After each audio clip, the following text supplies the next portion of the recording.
Olá, boa noite. Bem-vindos a mais um resumo do dia, sob o fio intenso do dia 30 de julho de 2021. O dia mais frio, acho, desse ano, com temperaturas abaixo de zero em dezenas de cidades do Brasil e muito próximas disso em muitas outras cidades, como é o caso de São Paulo, né, que teve temperaturas aí em torno de 3, 4 graus, mas parece que a sensação térmica é ainda pior e parece que nós estamos todos aí dentro de uma verdadeira geladeira. Bom, em meio a essa onda de frio, que provoca aí um enorme sofrimento em grandes parcelas da população, e nós vamos falar disso. O dia de hoje tem acontecimentos importantes no sentido da luta contra o regime golpistas, contra o governo de fome, miséria, desemprego. No dia de hoje, as frentes que organizam os atos por fora Bolsonaro decidiram convocar novos protestos para o dia 18 de agosto. Atenção, hein?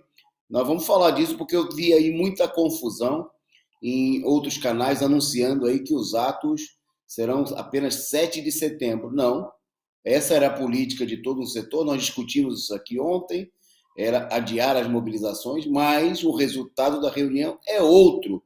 E nós vamos falar, né, dessa importante reunião das frentes no dia de hoje.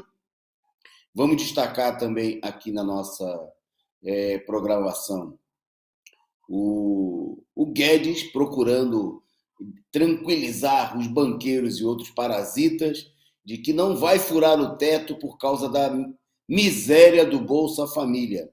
Destaque também o secretário de Cultura, Mário Frias, já arrumou um responsável rapidamente para o incêndio que aconteceu na Cinemateca. Né? E você já deve saber quem é o culpado, talvez muita gente já viu. Se você não sabe, fique por aí, vocês vão ver quem, segundo o secretário Mário Frias, do Bolsonaro, quem são os culpados, né, de quem foi a culpa pelo incêndio na Cinemateca. Bom, destaque também o problema do desemprego, mais de 33 milhões de pessoas desempregadas com o governo Bolsonaro em todo o país. E, em nível internacional, destaque a Organização Mundial de Saúde, alertando que os ganhos, supostos ganhos, os avanços na luta contra a pandemia estão em risco devido à variante. Então, fique conosco, acompanhe, porque esses e outros temas nós vamos aqui compartilhar com vocês nesse último resumo do dia da semana, né? Semana bastante atribulada, marcada pelo frio e por uma série de notícias que vão no sentido do agravamento da crise política, da crise econômica, né? E você compartilha conosco aqui, participa do nosso programa. Por isso eu queria justamente começar mandando aí o nosso boa noite para quem já está aqui nos acompanhando em meio a esse frio, né? Muita gente aí debaixo dos cobertores, né, que me confidenciaram aí que assistem o resumo do dia já totalmente preparado para depois cair no sono, ou mesmo assistir um filme nessa sexta-feira à noite, mas não dá para desprezar o cobertor nesse frio.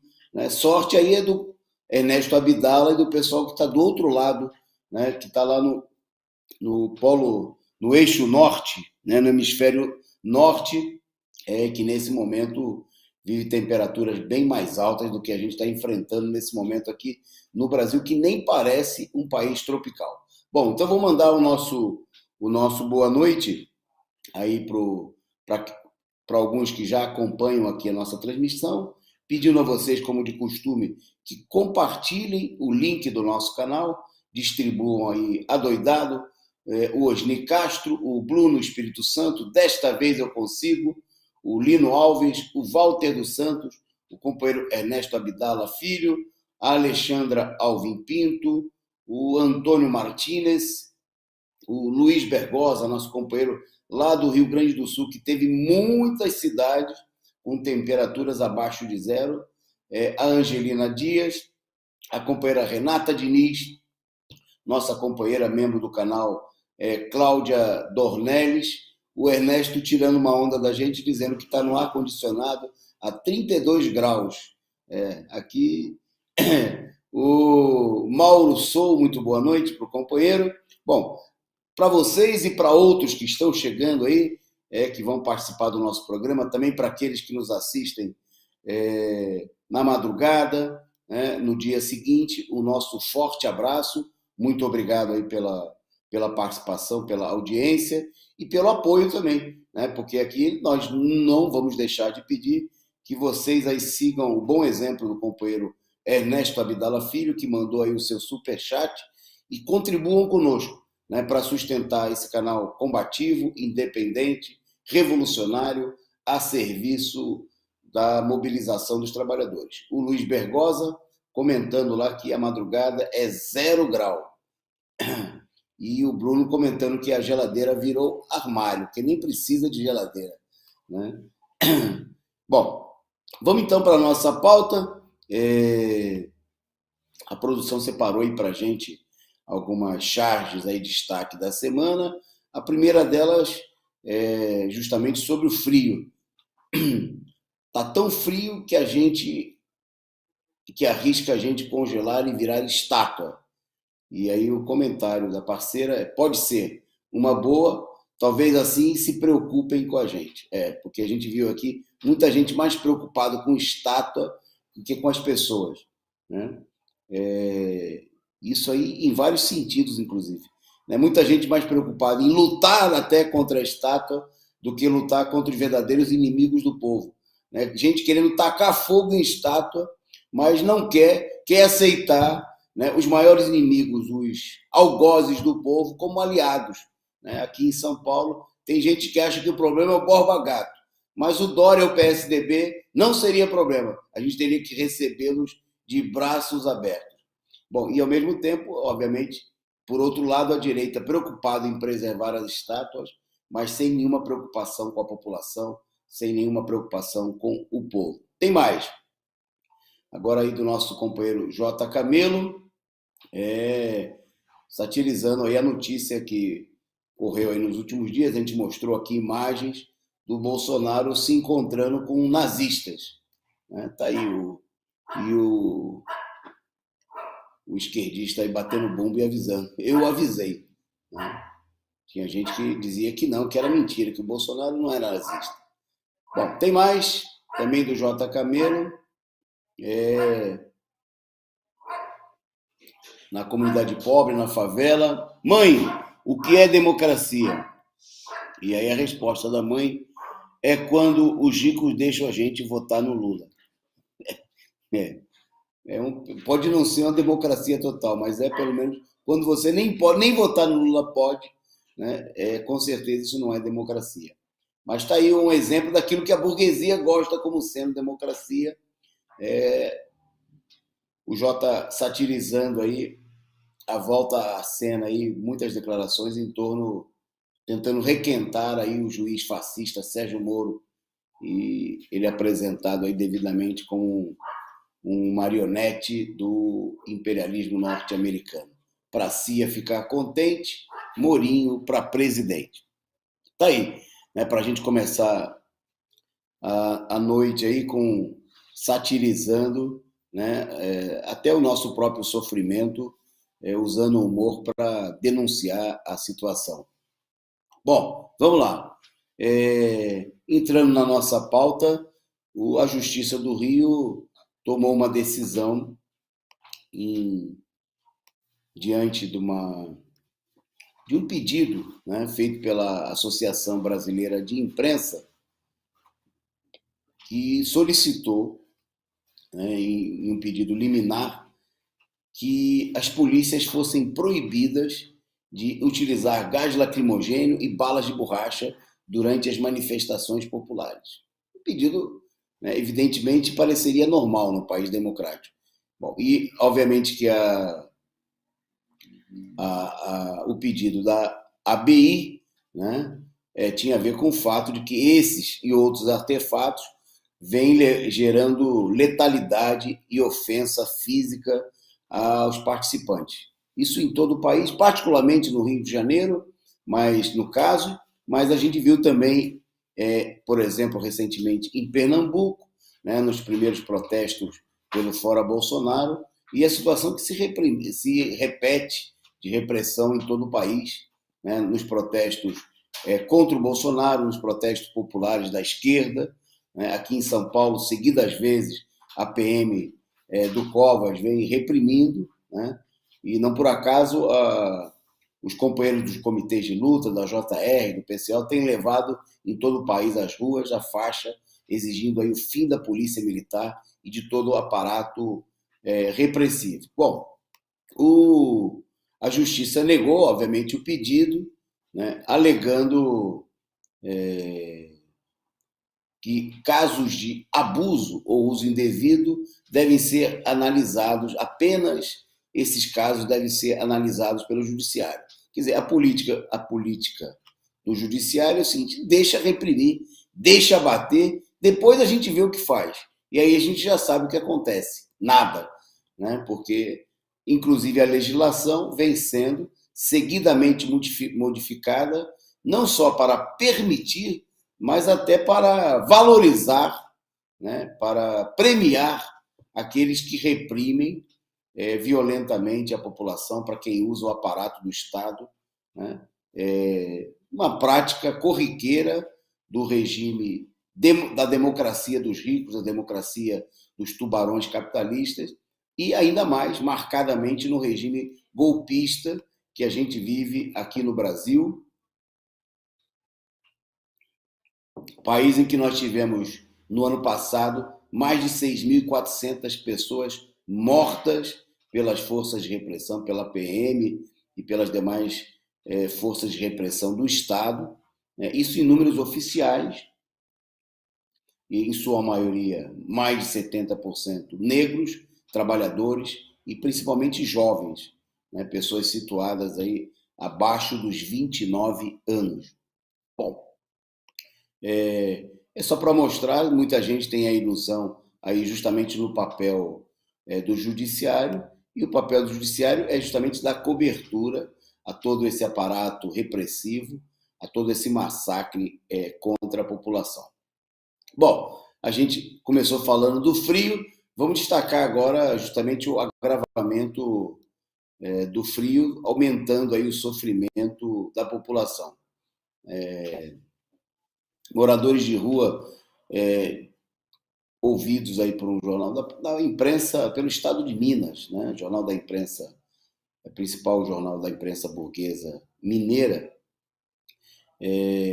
comentaram o seguinte: nem cachaça faz a gente dormir, né? Declaração do morador de rua.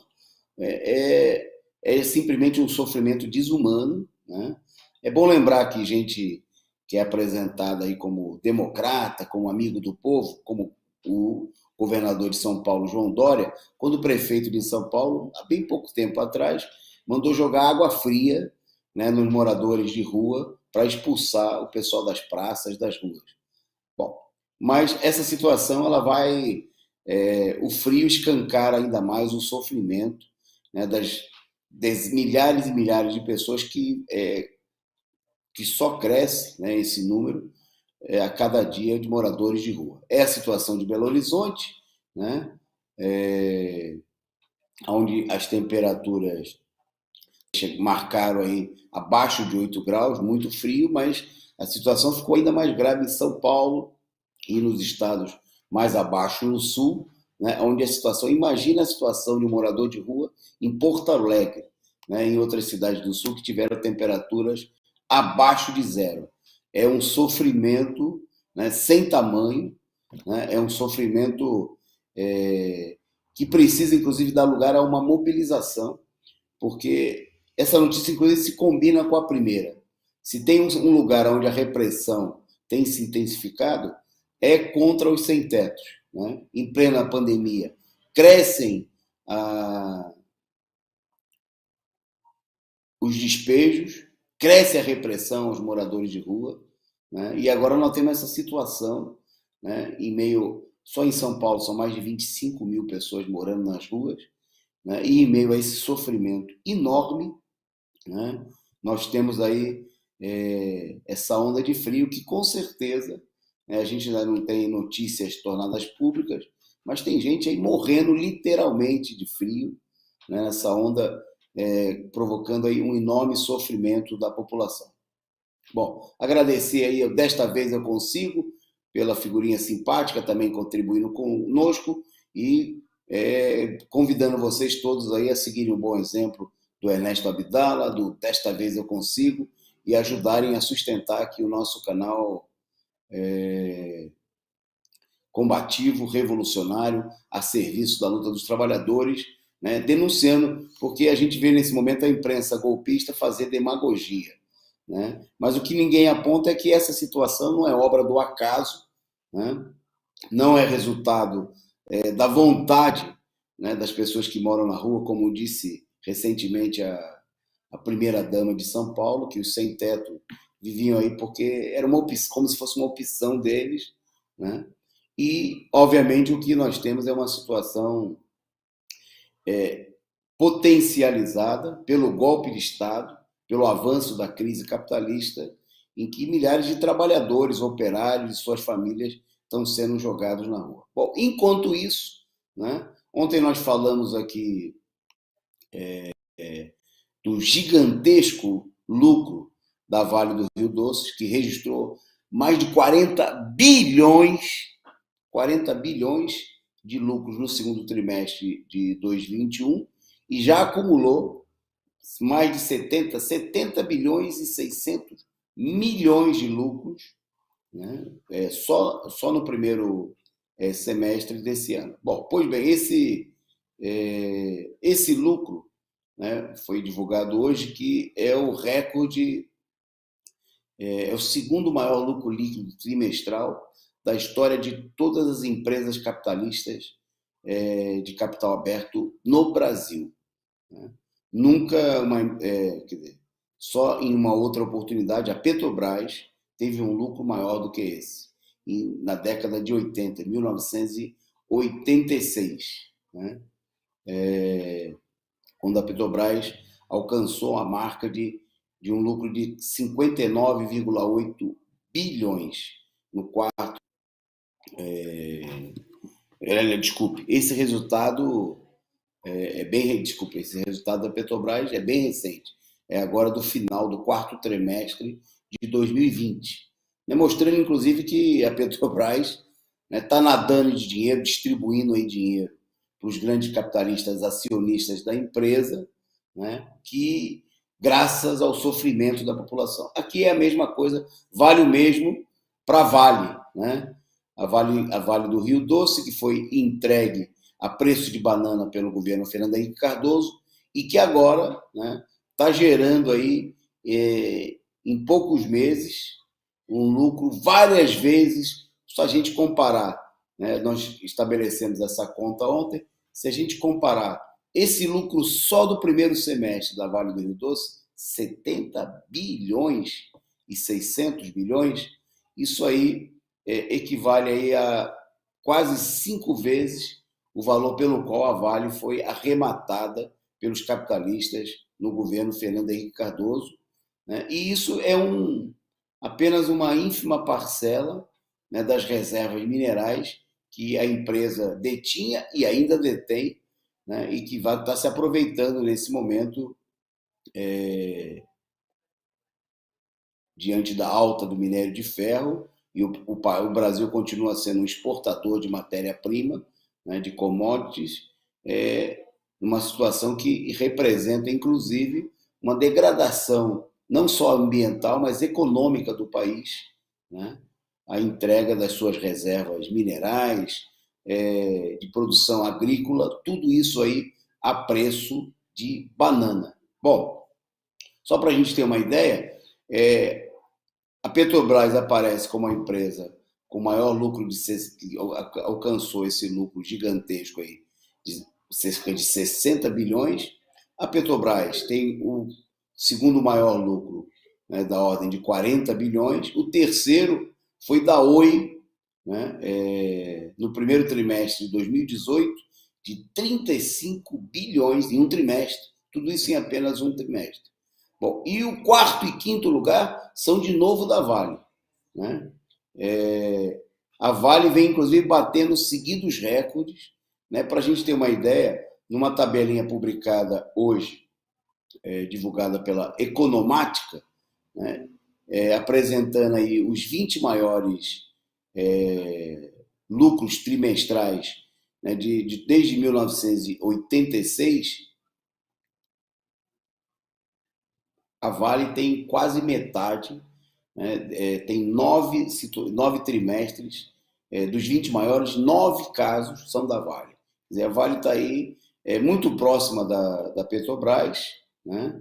De alcançar o lucro recorde que a Petrobras obteve agora, recentemente, no quarto trimestre de 2020, né? E batendo, está ganhando mais dinheiro. Isso é a empresa, né, que levou à morte aí centenas de pessoas em Brumadinho, em Mariana, e que é resultado aí, a posse dela é um verdadeiro roubo, é resultado de uma entrega feita pelo famigerado governo Fernando Henrique Cardoso.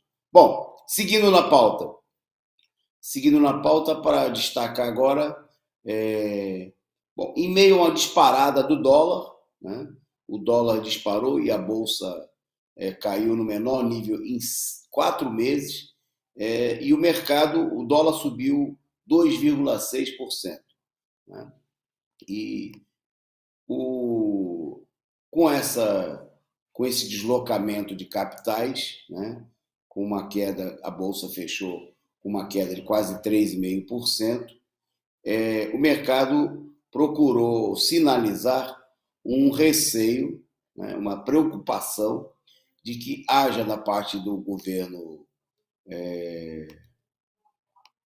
Jair Bolsonaro um furo do teto de gastos, né, diante do anúncio que o governo vem fazendo aí de que vai instituir um novo Bolsa Família como um chamado pacote social, que seria parte do esquema eleitoral do governo ilegítimo de Jair Bolsonaro. Pois bem, o ministro da Economia, Paulo Guedes, procurou tranquilizar o mercado, todo poderoso mercado, afirmando que a expansão, né, do programa Bolsa Família, né, que vai ser transformada em um novo programa social, se anuncia, inclusive, que seria rebatizado para que ele seja desvinculado, aí, seja procurado apagar, né, a vinculação, né, a história desse programa ligado ao governo Lula, que esse programa não vai levar aí a um furo do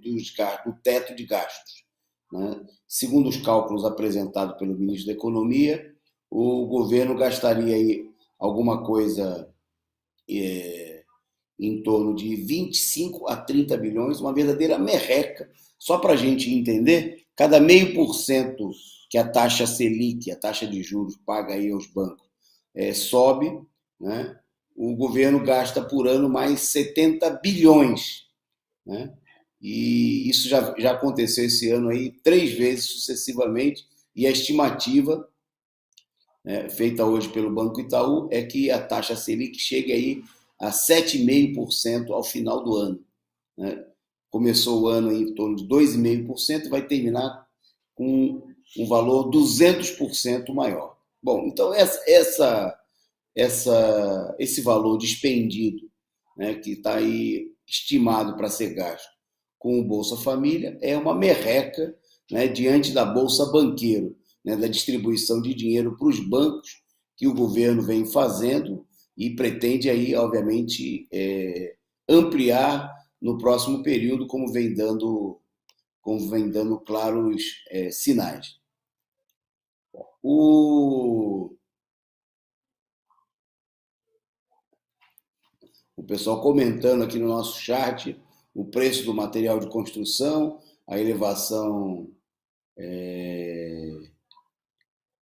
dos custos aí de tudo pelo país afora. O companheiro Ernesto Abdala cumprimentando aí o trabalho da produção na Causa Operária TV nas últimas semanas e mandando aí parabéns ao PCO. Muito obrigado aí ao companheiro. O Luiz Bergosa, comentando, nosso companheiro lá do Rio Grande do Sul, dizendo que parece que esses caras odeiam o Brasil e o povo brasileiro. A Renata Diniz destacando que a Vale deve estar agradecendo ao FHC por tudo isso, com certeza. Não só agradecendo, né, mas deve ter muito mais aí. Muita gente ganhou dinheiro com a privatização da Vale e de tudo mais que foi entregue aí na famigerada era FHC. Bom, na nossa pauta agora, a gente destaque aí do nosso programa, um tema da maior importância. Ontem nós destacamos aí toda a operação que se armou aí desde o início da semana, né, com as diretrizes, inclusive fixadas na imprensa golpista, no jornal Folha de São Paulo, em torno do adiamento dos atos, né? Usando inclusive declarações de supostas lideranças dos atos fora Bolsonaro, a Folha procurou aí fazer campanha a favor que os atos, que no mês de agosto, por exemplo, não se realizassem atos pelo fora Bolsonaro e que esses atos só voltassem a ocorrer daí a 45 dias depois da realização dos últimos atos. Bom, a influência, inclusive, eu queria chamar a atenção, se vocês visitarem aí alguns sites ligados à esquerda, né, e eu estava fazendo isso aí agora há pouco, tem gente, inclusive, divulgando que essa política que teria sido aprovada hoje no encontro realizado das frentes da campanha fora Bolsonaro. Né? No entanto, né, isso aí nem de longe corresponde à realidade, né? Inclusive em alguns sites que tem manchete dizendo que a próxima mobilização vai ser no dia de setembro, né? E porque isso está muito vinculado à política, né, que uma boa parte das direções desse setor vinham defendendo, e principalmente que a direita vinha defendendo através da Folha de São Paulo. No entanto, né, hoje aconteceu aí a reunião com um pouco menos de 50 dirigentes de partidos, das centrais sindicais, da CUT e de outras entidades, dos movimentos, das organizações nacionais como a UNE, o MST, a Central de Movimentos Populares, e depois de um debate, eu diria que até um debate muito claro importante sobre a situação política, onde se manifestou mesmo a posição de alguns setores, né, defendendo, apresentando em primeiro momento um balanço negativo em relação aos atos do dia 24, mas o debate foi feito, né, nós do PCO intervimos nesse debate apontando que era um erro, né? Estão vendo aí na tela a produção colocando aí a manchete de campanha da Folha de São Paulo, o Pasquim Tucano, né, dizendo que havia um cansaço do público e a organização admite repensar datas e estratégias, né? E a matéria fazia toda uma campanha que foi corroborada por setores. Bom, mas na reunião, essa reunião que vocês estão vendo aí, a telinha, né, porque as reuniões continuam sendo online, né, na reunião que estavam presentes aí, dentre outras dirigentes, além de nós do PCO, estavam companheiros do PT, do PCdoB, do PSOL, né, do PSTU, do PCB e outros partidos, da Central Única dos Trabalhadores. O debate, né, foi no rumo diferente. Queria chamar a atenção, inclusive, que as manchetes de vários grupos aí dizendo que os próximos atos serão apenas no dia 18 não correspondem à realidade, né? A decisão adotada na reunião, depois do debate, foi da convocação das próximas mobilizações para o dia 18 de agosto, quarta-feira, né? Isso, inclusive, depois de uma intervenção feita pelo presidente da Central Única dos Trabalhadores, o companheiro Sérgio Nobre, que anunciou que para essa data a CUT, né, que dirige aí a maioria dos sindicatos, dos grandes sindicatos de servidores públicos do país, os sindicatos de servidores, que ontem e hoje realizaram aí um encontro nacional, decidiram, né, realizar no dia 18 um dia de mobilização e de paralisações dos servidores públicos, né, contra a PEC 32, a PEC da reforma administrativa, e o debate na reunião apontou, né, por transformar esse dia, de se juntar a essa mobilização e de chamar para esse dia, né, mobilizações em todo o país. Bom, nós ontem aqui estabelecemos um conjunto de críticas à posição daqueles que queriam adiar as mobilizações, né? Nós vimos, inclusive, na reunião, que muitos setores expressam aí, notadamente o PCdoB, mas também outros partidos, como a própria UP, né? E muitos setores, inclusive, ainda também do PT, a crença de que a mobilização tem que estar atrelada, né, às iniciativas tomadas pela oposição burguesa no Congresso Nacional, notadamente em torno da CPI da pandemia, o que, ao nosso ver, é um erro total, né? Trata-se de uma política totalmente sem sentido atrelar, né, a mobilização popular às iniciativas dos setores que já deixaram por demais claro que não querem derrubar Bolsonaro, né, que não querem pôr fim ao governo que é fruto, né, que é um produto da operação golpista que esses partidos, né, da direita, que agora se disfarçam de centro, promoveram quando derrubaram a presidenta Dilma Rousseff, quando participaram de toda a operação criminosa que condenou e prendeu ilegalmente o ex-presidente Lula, e não só isso, quando eles também participaram, votaram em todas as reformas contra os trabalhadores, né, aprovadas nos governos Temer e agora no governo Bolsonaro. Pois bem, então, mesmo com sob um intenso debate, limitações políticas, né, a reunião chegou a um acordo, né, no sentido de convocar as mobilizações para o próximo dia 18, né, a nota da própria encaminhada aí pela comissão encarregada pela reunião, né, diz claramente: as organizações que impulsionam a campanha fazem avaliação positiva do dia 24 de julho e indicam os dias 18 de agosto e 7 de setembro como novas datas de mobilização e luta. É isso que está estabelecido. Então, atenção aí, pessoal dos sites da esquerda, precisa mudar o título das matérias, né? Senão a gente vai desinformar as pessoas.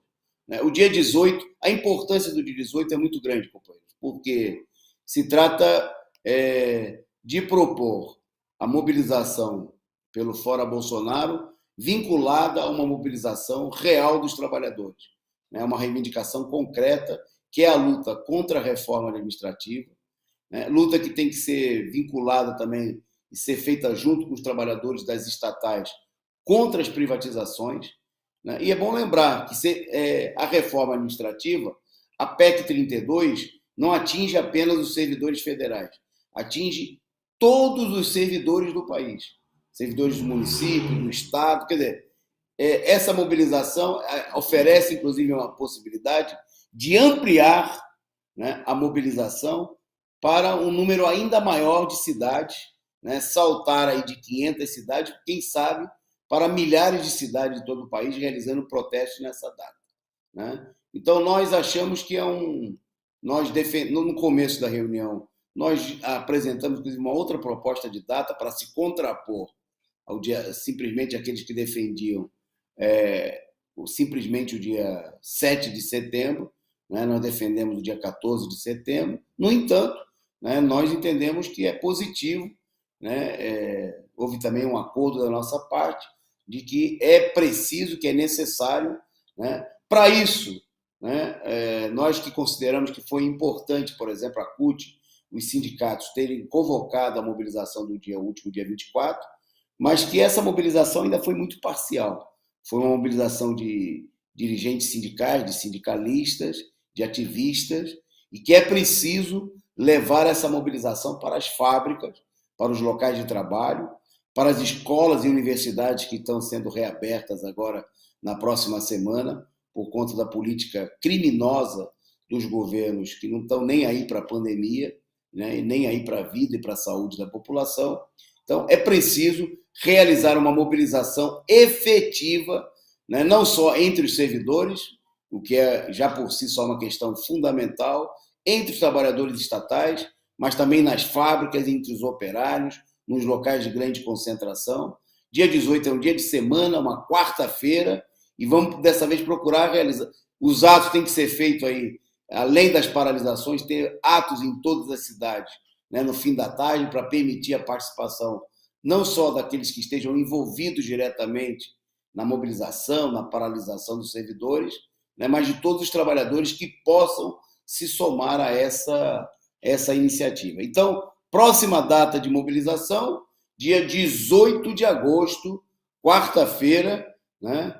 Nós já estamos produzindo aí, vocês, que a produção já colocou imagem para a gente aí, nós temos aí já, os comitês de luta estão produzindo materiais, já divulgando essa data, né? O que vai ser vinculado, já vai começar a ser distribuído em todo o país, né? Vamos utilizar os próximos finais de semana, está aí, ó, a imagem do suplemento dos comitês de luta, né? Já chamando o dia 18, porque aqui é rápido assim, né? E vamos produzir aí com a ajuda de vocês, né, mais de 1 milhão de cópias, né, para nas próximas 2 semanas divulgar aí nos locais de trabalho, nos pontos de grande concentração, nos terminais de ônibus, de metrô, né? Bom, para isso eu aproveito, vou pedir aí, vou dar uma guinada aí na produção, e a gente precisa da ajuda de todo mundo, né? E os comitês de luta para produzirem esses materiais, né?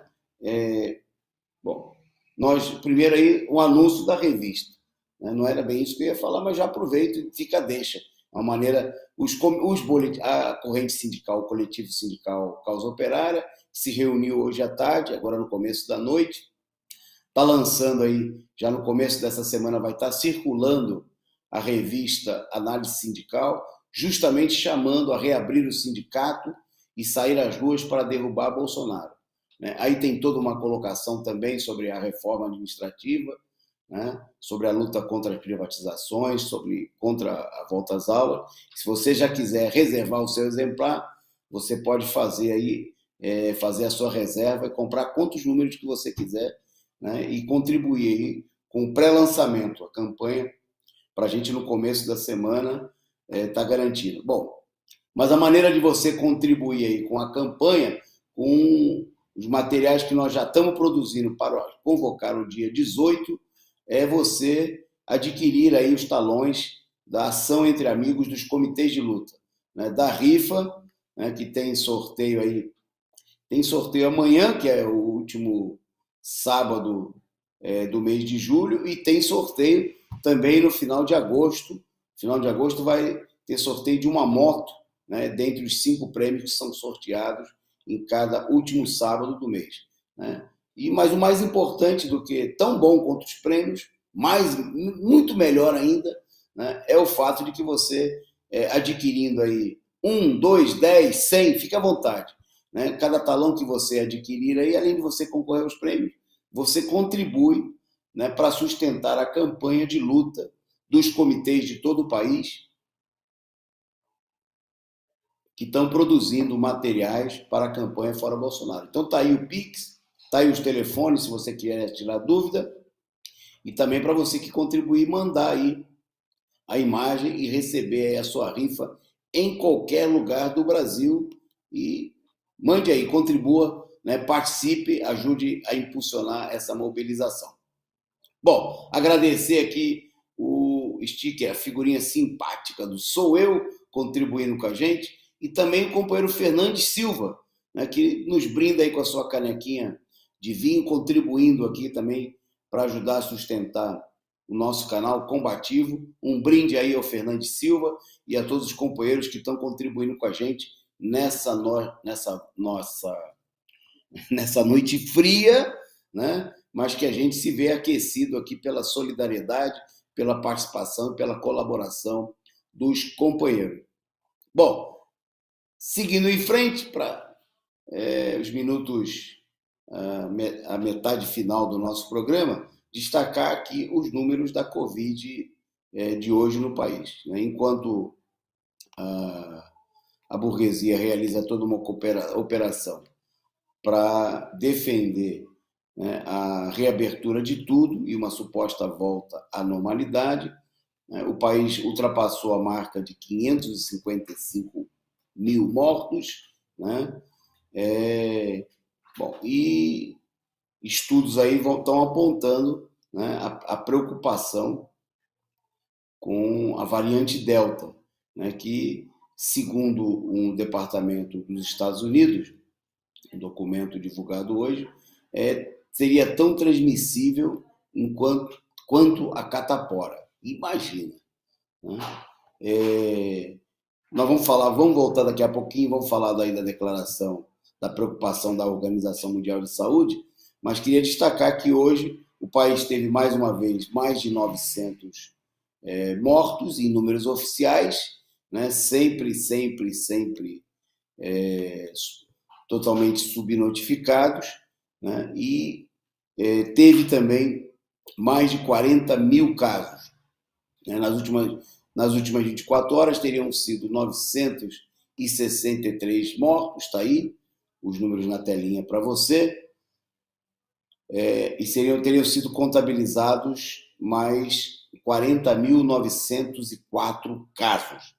Com isso, o país está pertinho de chegar aí a 20 milhões de pessoas infectadas, né? Já são 19.880.273 e já deixou para trás a marca oficial e, portanto, abaixo da realidade de 555.460 pessoas mortas. Bom, voltando aqui, mudando de tema, a gente depois volta aí na preocupação apresentada pela Organização Mundial de Saúde. O secretário de Cultura do governo Bolsonaro, o Mário Frias, ele já arrumou um culpado, um responsável, né, pela situação e que levou aí a queima, né, dos arquivos da Cinemateca. Bom, o atual secretário resolveu apontar o dedo e culpar diretamente o governo da presidenta Dilma Rousseff. A culpa é da Dilma. Né? Ele fez a acusação, né, diante de um Twitter do deputado Paulo Pimenta, que apontou o fato do Frias estar em Roma, estar passeando. Né? E de lá de Roma, o Paulo Frias, que não está nem aí, né, para o enorme acervo, está aí o Twitter do Paulo Pimenta. O imbecil do Mário Frias resolveu me responder afirmando que o incêndio na Cinemateca é culpa do Lula. Além do incompetentemente covarde e patético, o bobalhão acha que está representando. Vai te dar o respeito, seu lambe-botas de miliciano, respondeu o deputado gaúcho, o companheiro Paulo Pimenta. O Mário Frias, né, que é ator, que está aí, procurou aí atacar, né, mas deixou de lado o fato de que os governos golpistas enxugaram os recursos, né, bom, primeiro desativaram o próprio Ministério da Cultura, né,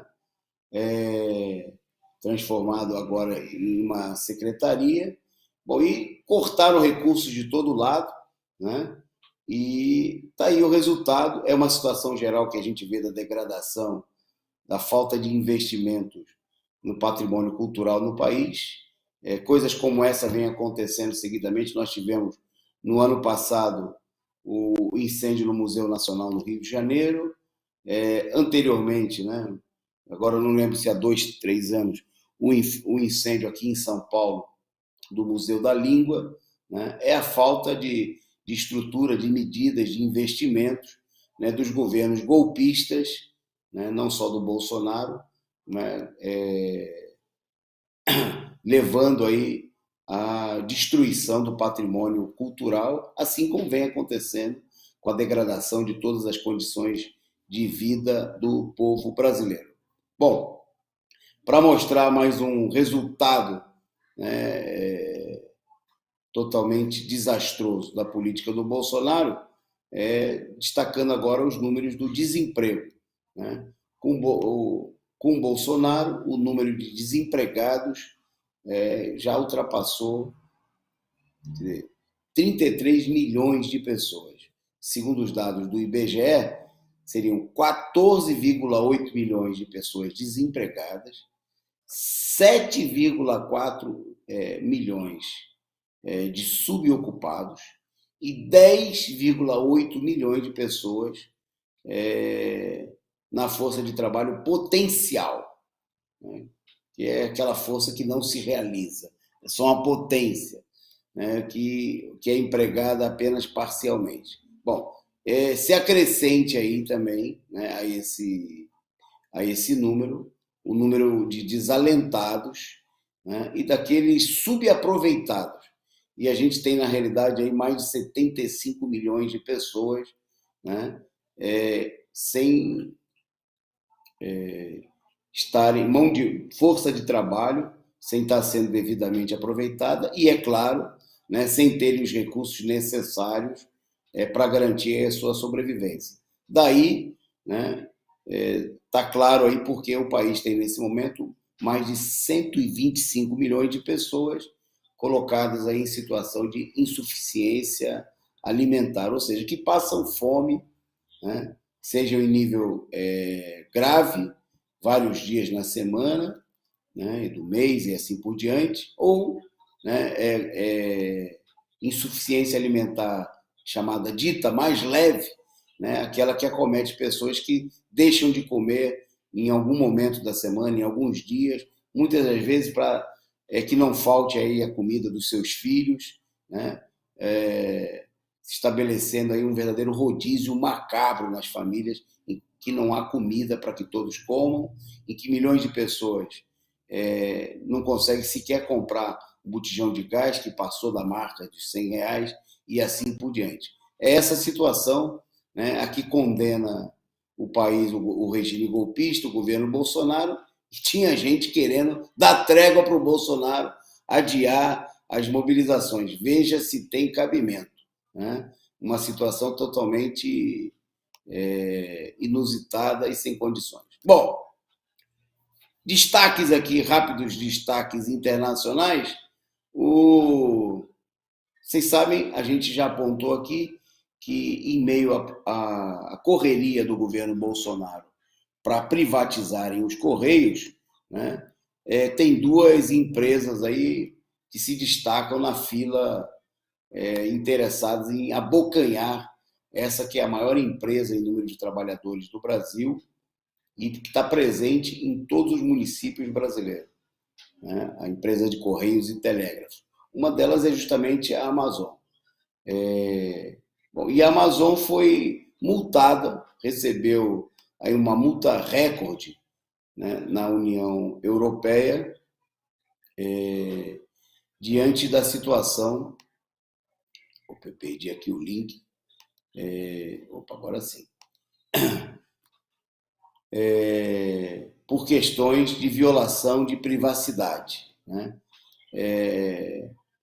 A União Europeia estabeleceu que a empresa não seguiu as leis de proteção de dados que o bloco estabeleceu e a Amazon foi multada em 887 milhões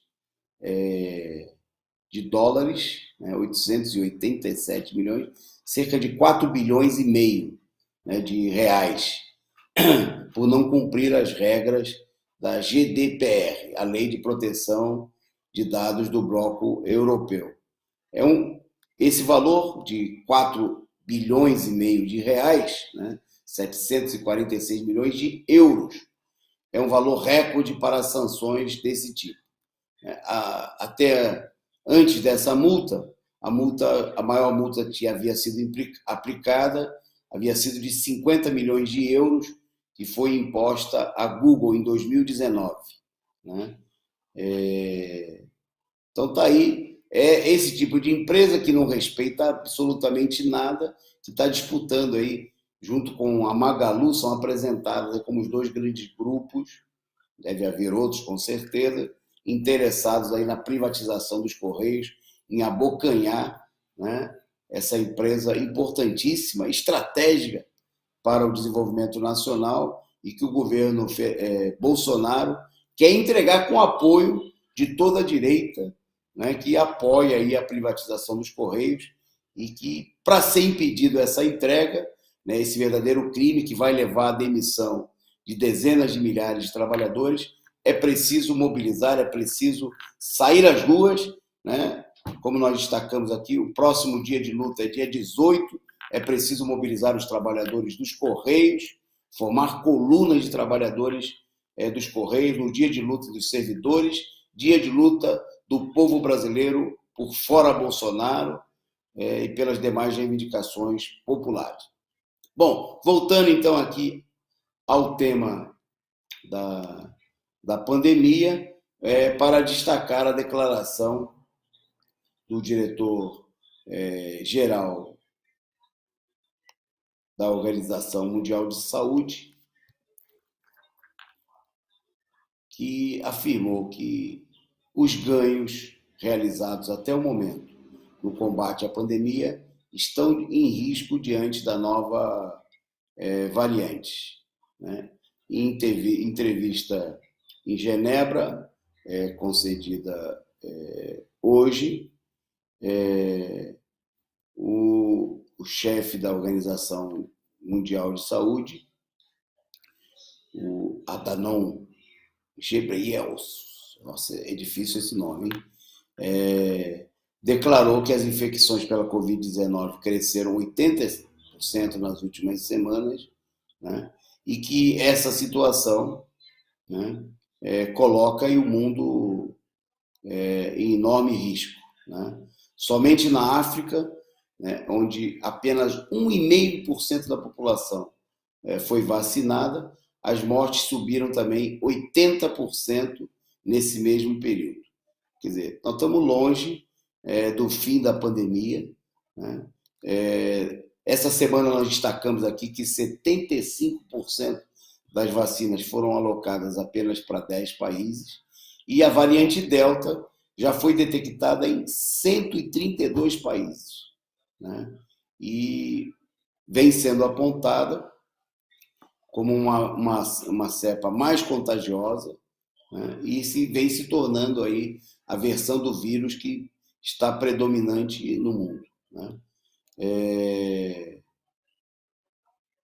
Bom, é a preocupação, mostra aí que todo pouco caso, né, com a pandemia, não só no Brasil, como acontece aí por parte de governos capitalistas em todo o mundo, né, não é mais do que justamente uma precipitação daqueles setores que estão interessados única e exclusivamente aí garantir os seus lucros e que se dane a saúde e a vida da população, principalmente da população pobre e trabalhadora.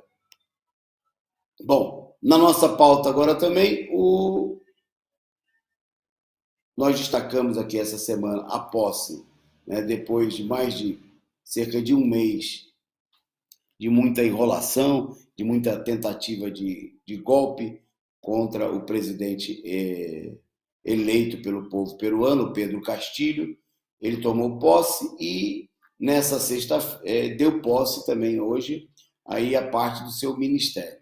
E o mercado financeiro, ou seja, os bancos, né, os especuladores internacionais, começaram aí uma sabotagem, né, e o valor dos títulos da dívida peruana caíram e a moeda atingiu um novo valor mínimo, né, justamente depois que o Pedro Castillo nomeou um elemento de esquerda, né, um ex-guerrilheiro, para atuar como novo primeiro-ministro e deixou aí o cargo de ministro das Finanças em aberto.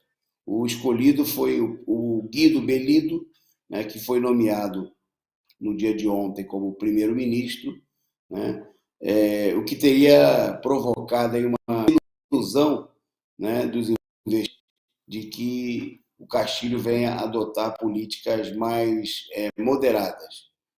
A maior parte do ministério também tomou posse ontem, né, e por enquanto seguia vago aí o cargo de ministro da Economia.